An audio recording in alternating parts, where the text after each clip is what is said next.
Bonjour à tous les amis, j'espère que vous allez très bien. Je vous souhaite la bienvenue dans cette nouvelle vidéo. Aujourd'hui, on va parler d'un sujet qui m'a pris beaucoup de temps de réflexion avant de pouvoir le développer.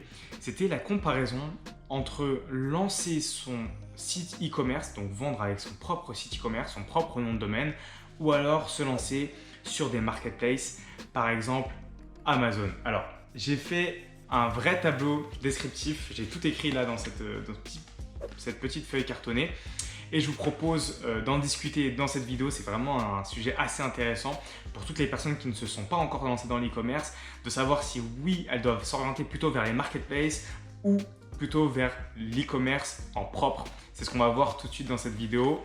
Mais avant ça, jingle.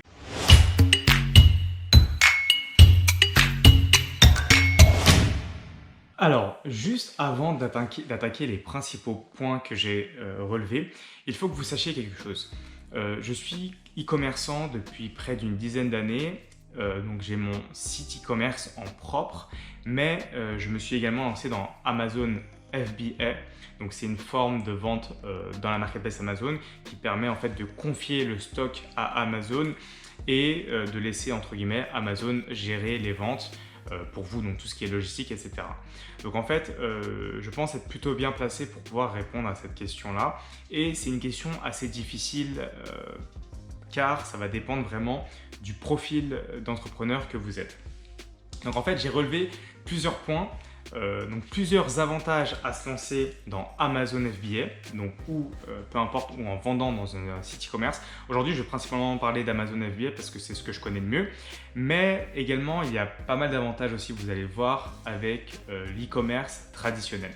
Je vais commencer tout simplement par la mise en place. Il y a un point fondateur et primordial, c'est que la mise en place sur une marketplace est 100 000 fois plus rapide que sur son propre site e-commerce.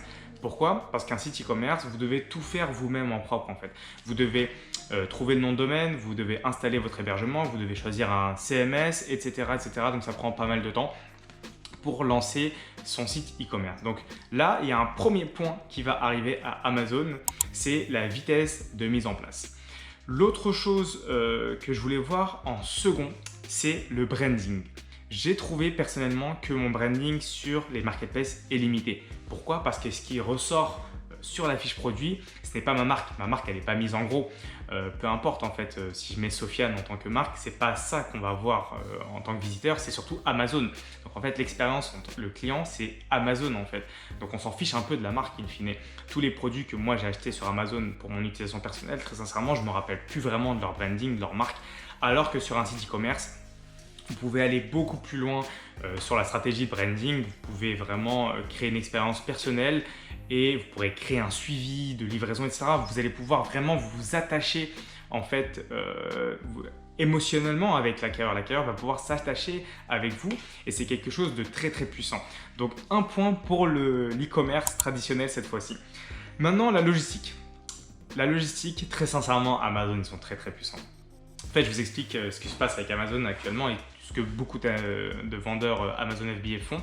C'est qu'en fait, on va développer le produit, généralement c'est en Chine, et une fois que le produit est développé, on va lui mettre un code barre dans le packaging. Donc, généralement, on recommande de mettre un code barre de la marque Amazon. Donc en fait, Amazon vous procure un code barre que vous allez coller sur le packaging. Et ce qui va se passer, c'est que vous allez demander à l'usine directement d'envoyer aux entrepôts logistiques d'Amazon. Et ça, c'est incroyablement puissant. Vous n'avez rien à faire, vous êtes sur votre PC, vous demandez à votre usine d'envoyer les produits préparés chez Amazon et Amazon s'occupe de tout faire. Donc, de faire la réception du colis, de vérifier les quantités, de vous dire s'il y a des quantités manquantes et de le remettre en stock. Donc ça, c'est incroyablement puissant. Donc la logistique, moi, je mettrais le point sur Amazon.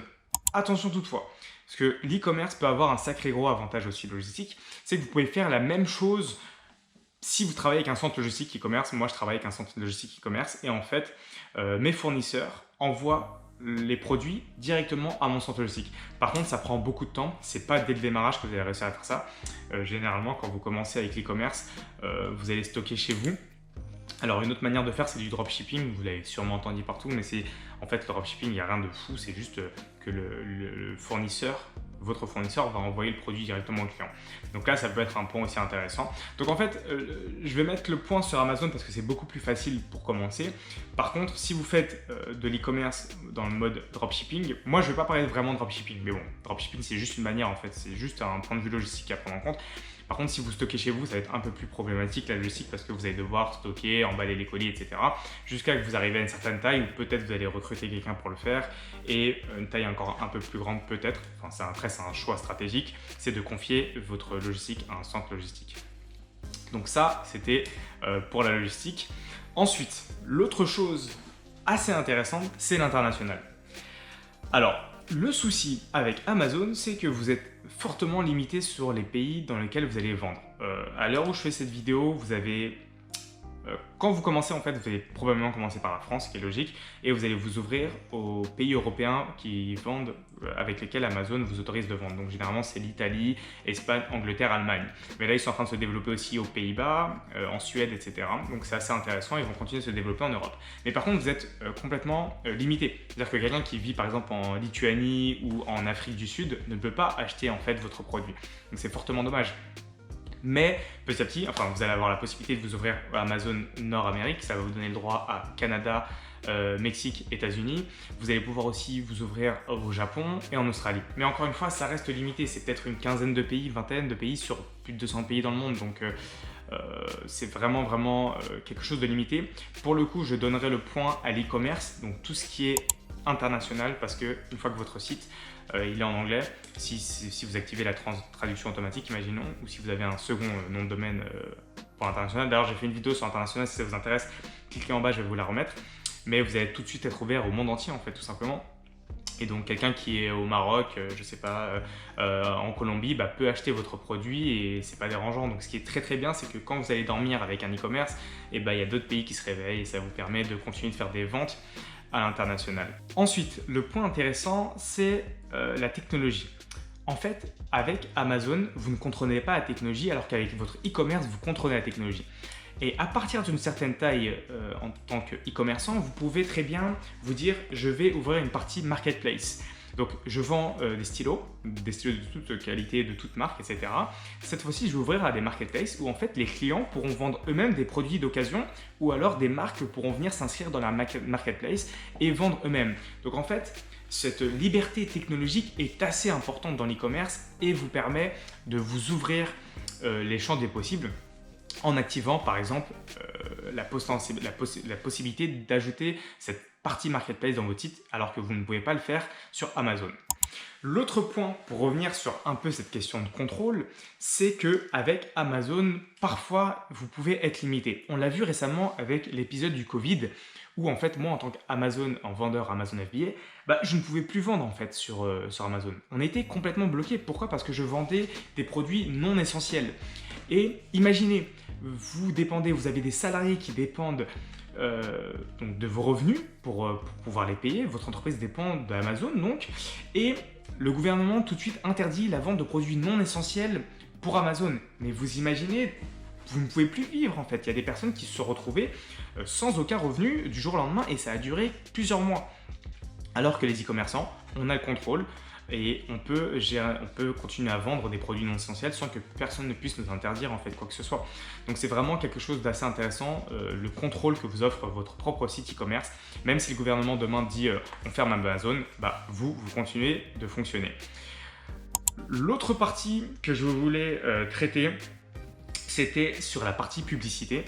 Ce qui est bien avec Amazon, c'est qu'Amazon font de la publicité pour vous, mais que sur le choix de la publicité, vous êtes fortement limité. En fait, vous êtes limité au CPC sur Amazon. Donc en fait, c'est le pay-per-click. Donc en fait, vous allez payer pour chaque clic que Amazon va vous faire. Donc en fait, Amazon vous propose une partie annonce lorsque vous connectez ce qu'on appelle au Seller Central, donc en fait au back-office d'Amazon. Mais donc en fait, il vous propose uniquement cette forme de publicité, c'est de faire de la publicité à chaque clic. Par contre, Après, vous avez la possibilité de faire une publicité sur Instagram ou Facebook, etc. pour faire du retargeting vers ce produit Amazon. Mais je trouve quand même qu'on est vachement limité. Alors que quand vous avez votre propre site e-commerce, vous pouvez par exemple faire du retargeting, chose que Amazon ne vous autorise pas en fait. Amazon vous ne donne aucune data sur vos clients, alors que le retargeting avec votre site e-commerce, c'est très facile à mettre en place. Et une personne qui est venue voir votre site un jour, dans 15 jours, vous pouvez continuer à le targeter avec des publicités. Et donc en fait, ça va créer du brand awareness, donc en fait la connaissance de votre marque. Donc la marque va rester dans le subconscient du visiteur et c'est très très puissant pour pouvoir convertir a posteriori. Donc ça, c'était les points sur la publicité. Je trouve qu'on est beaucoup plus large avec l'e-commerce. En fait, on peut faire les publicités qu'on veut. L'autre point qui me marque beaucoup, c'est les marges. Amazon prennent beaucoup de marge. Je vous donne un exemple. Par exemple, si moi je suis, comme certains d'entre vous le savent, dans le segment de la bijouterie et je vends des bijoux sur Amazon et Amazon me prennent 20%. 20% de marge, c'est énorme, c'est vraiment énorme. Alors que sur mon site e-commerce, je suis totalement... je fais ce que je veux en fait, donc j'ai aucune marge, à part les commissions bancaires. Et en fait, j'ai beaucoup plus de marge en vendant en direct, ce qui est normal, avec mon propre site e-commerce, plutôt qu'en passant sur Amazon. Donc là, c'est un point pour les sites e-commerce. Le point que je vais donner à Amazon, c'est le SAV. Franchement, les gars, bravo. Parce qu'en tant qu'Amazon Seller, franchement, ça doit faire 2 ans que je vends et le nombre de messages, il est tellement ridicule par rapport à un e-commerce en propre. C'est du délire en fait. On a très peu de SAV à gérer en tant que vendeur sur Amazon. Pourquoi? Parce que Amazon se charge de tout ce qui est logistique, donc en fait de tous les envois. Donc si vous avez un problème quand vous recevez un colis Amazon, vous n'allez pas contacter le vendeur il n'a rien à voir avec ça. Vous allez contacter Amazon qui va vous dire voilà, votre colis est perdu, je vais vous en renvoyer un nouveau, etc. Donc ça, franchement, d'un point de vue SAV, gros point pour Amazon qui gère tout le service client. Alors, on passe au dos. Vous avez vu, la liste, elle est très grande, mais il y a plusieurs autres choses, enfin, il y a quelques autres points dont je voudrais vous parler. C'est la limite du nombre d'images sur Amazon et les dimensions, vous êtes fortement limité. Par exemple, en image à la une, Amazon vous interdit par exemple de mettre le packaging. Donc en fait, des concurrents peuvent venir vous reporter à Amazon que votre fiche produit n'est pas conforme. Et là, votre listing, il saute sur Amazon. Donc c'est vraiment embêtant. Alors que sur votre e-commerce, vous pouvez mettre le nombre d'images illimité, vous pouvez mettre la vidéo illimitée, la vidéo elle peut durer 1 heure, il n'y a pas de souci. Vous pouvez même dans votre site e-commerce mettre des vidéos YouTube où en fait la personne va regarder la vidéo YouTube sur le produit et en même temps ça va vous faire augmenter votre référencement sur YouTube et ça franchement c'est fort parce qu'en fait sur chaque fiche produit ça fait monter le référencement de la vidéo YouTube, donc ça c'est vraiment puissant. L'autre point faible sur Amazon, je trouve, c'est la trésorerie. Ils prennent beaucoup de temps pour vous reverser l'argent. Et en plus, ils peuvent vous suspendre le compte, ça c'est autre chose. Mais voilà, si vous vous comportez à peu près bien, vous avez une risque de suspension de compte aussi sur Amazon. Je vais y revenir, mais là, je veux juste parler de la trésorerie. Amazon prennent beaucoup plus de temps sur la trésorerie que lorsque vous êtes du e-commerce. Moi, avec PayPal et mon autre prestataire de paiement, je crois qu'ils me payent en 48 heures. Donc en 48 heures, je reçois les fonds. Alors sur Amazon, je crois qu'on est entre 7 et 15 jours. Donc c'est vraiment très long. Comme je vous l'ai dit, avec Amazon, vous risquez une suspension de compte, alors que sur votre e-commerce, vous ne risquez absolument rien. Vous ne pouvez pas avoir une suspension de compte sur votre e-commerce. Donc imaginez, c'est-à-dire qu'Amazon, du jour au lendemain, boum, ils peuvent fermer votre compte. L'autre chose négative pour Amazon, c'est qu'ils récoltent la data sur les produits. Donc en fait, s'ils voient que ce stylo-là se vend trop bien, ou ce produit de niche que vous allez trouver, vous allez galérer pour le trouver, se vend très bien, qu'est-ce qu'ils vont faire? Ils vont prendre leur tracker et vont dire « Waouh, c'est incroyable, ce produit se vend très bien, en plus il est facile à faire. » Et ils vont lancer leur propre marque. Donc en fait, comme ils ont pu le voir avec tout ce qui est les piles, par exemple, ils ont lancé Amazon Basic. Là, ils peuvent se dire bon waouh, ce produit il se vend trop bien, il est vendu par Sofiane. Moi, je vais commencer à le sourcer, et je vais commencer à le produire. Donc en fait, Amazon peuvent concurrencer leurs propres vendeurs. Je trouve ça un peu waouh, c'est un peu dur quoi. Donc, mais pourquoi pas, business is business après tout. Donc Jeff Bezos ne va pas s'arrêter parce qu'il n'a aucun sentiment pour vous. Ça, il faut vraiment le savoir. Donc du jour au lendemain, ils peuvent fermer votre compte. Et si vous construisez tout votre business sur Amazon, ça peut être très risqué. Alors qu'en e-commerce traditionnel, Amazon ne va pas pouvoir venir avoir vos chiffres vous appartiennent. Et ça, c'est vraiment un point positif pour l'e-commerce. Ah oui, si vous travaillez Google, Google peut avoir vos chiffres aussi. Ça, c'est assez intéressant et c'est à savoir. L'autre chose, donc je vais rebondir sur cette partie data, vous n'avez aucune data de vos clients Amazon. Et ça, je vous assure que c'est chiant. Vous n'avez ni leur adresse email, vous n'avez pas leur numéro de téléphone et leur adresse de livraison s'enlève une fois que vous leur avez livré le client. Je crois même que quand c'est en Amazon FBA, vous n'avez pas l'adresse de livraison. Il faut que je vérifie, je ne vais pas vous dire de bêtises. Mais en tout cas, e-commerce, vous avez toutes les informations. Ça veut dire que vous pouvez lancer des campagnes promotionnelles par publipostage. Publipostage, c'est quoi? C'est quand vous allez envoyer une petite lettre à un petit prospectus à votre client. Et donc, votre client reçoit un prospectus de votre marque. Vous en recevez forcément beaucoup chez vous.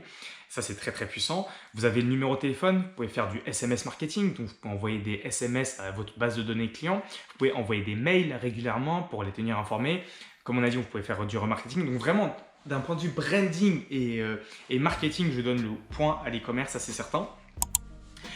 La chose intéressante, c'est que la concurrence asiatique est très très forte, pour ne pas citer les Chinois, forcément c'est eux qui produisent, mais la concurrence chinoise et plus généralement asiatique est très forte sur Amazon. Et c'est un gros problème parce qu'en fait, l'usine peut très bien se lancer sur Amazon et venir vous concurrencer. Vous allez vendre un produit 40 €, elle n'a pas besoin de le vendre à 40 €, 20 € ça lui suffit parce qu'elle a coupé la marge et donc elle le vend sur Amazon à 20 €, elle vient te détruire ton listing et ton business, donc elle vient prendre la position parce que la concurrence est très très forte. Alors que quand c'est e-commerce, c'est beaucoup plus compliqué pour que l'usine chinoise se lance dans le marché francophone, vu qu'on est en France, même le marché international c'est un peu plus compliqué parce que la Chine ont un moteur de recherche qui n'est pas Google, donc c'est très très compliqué pour eux de se lancer, vous concurrencer. Donc la concurrence chinoise, gros point négatif pour Amazon, gros point positif pour l'e-commerce traditionnel. Aussi, si tu as une boutique physique, tu peux créer des synergies. Donc là, point positif aussi pour l'e-commerce traditionnel parce que tu peux faire du click and collect, pardon. Et donc ton client peut acheter sur ton site e-commerce, venir les récupérer et en même temps peut-être tu peux lui vendre davantage de produits quand il vient en boutique. Alors que sur Amazon, tu ne peux pas ouvrir de boutique. Enfin, rien ne t'empêche d'ouvrir une boutique, mais c'est plus compliqué de créer une synergie entre Amazon et ta boutique physique. Et enfin, je trouve que Amazon, c'est la culture de la vie. Donc, si tu n'as pas d'avis, ça va être très compliqué de te lancer. Le démarrage est difficile. Et surtout, en fait, tes concurrents peuvent venir te défoncer ton listing en te mettant des mauvaises notes. Et il y a une vraie grosse culture de l'avis qui est trop présente sur Amazon. Plus tu as d'avis, plus c'est bien noté et plus tu vas vendre. Par contre, si ton produit se fait mal noter, tu vas peut-être avoir lancé une grosse production de 5 000, 10 000, 15 000 euros. Et cette marchandise sera presque à jeter entre guillemets parce que si tu te retrouves avec 2 étoiles, plus personne ne va acheter chez toi.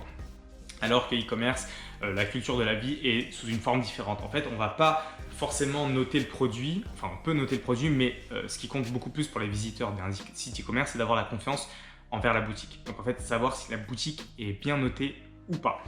Donc voilà, j'ai dû oublier quelques petites choses dans cette vidéo-là, mais pour résumer, ma conclusion, après mes années d'expérience à gérer les deux choses, je vais être très honnête avec vous, je pense que Amazon, c'est une excellente manière d'aller très vite. Vous pouvez aller très vite avec Amazon et les marketplaces, ça c'est clair et net. Par contre, je pense que l'e-commerce vous donne quand même la possibilité d'aller beaucoup plus loin, de conquérir des marchés beaucoup plus éloignés. Demain, vous pouvez lancer votre e-commerce en russe, vous pouvez vendre en Russie, vous pouvez le traduire en chinois, en japonais, bref. Je pense que l'e-commerce vous permet d'aller beaucoup plus loin, mais qu'Amazon vous permet d'aller beaucoup plus vite. À vous de faire le choix maintenant. Donc j'espère que cette vidéo vous aura plu. Si c'est le cas, n'hésitez pas à cliquer juste en dessous. J'ai une formation qui s'appelle e-commerce de 0 à 1 où je vous donne toutes mes clés et toutes mes astuces pour passer de 0 à 1 million d'euros avec l'e-commerce. Donc si ça vous intéresse, n'hésitez pas à cliquer juste en dessous. Bien sûr mes amis, je vous invite à liker cette vidéo. Franchement, un petit like, ça va permettre de référencer grandement cette vidéo et c'est vraiment utile. Si vous avez des questions, ça se passe en commentaire. Et je vous invite à vous abonner, ça prend un clic pour vous mais ça m'encourage tellement à faire davantage de vidéos. Donc ça serait vraiment top de votre part de liker, commenter, partager si ça vous intéresse. Je vous dis à très vite les amis pour une prochaine vidéo, prenez soin de vous, ciao, bye bye.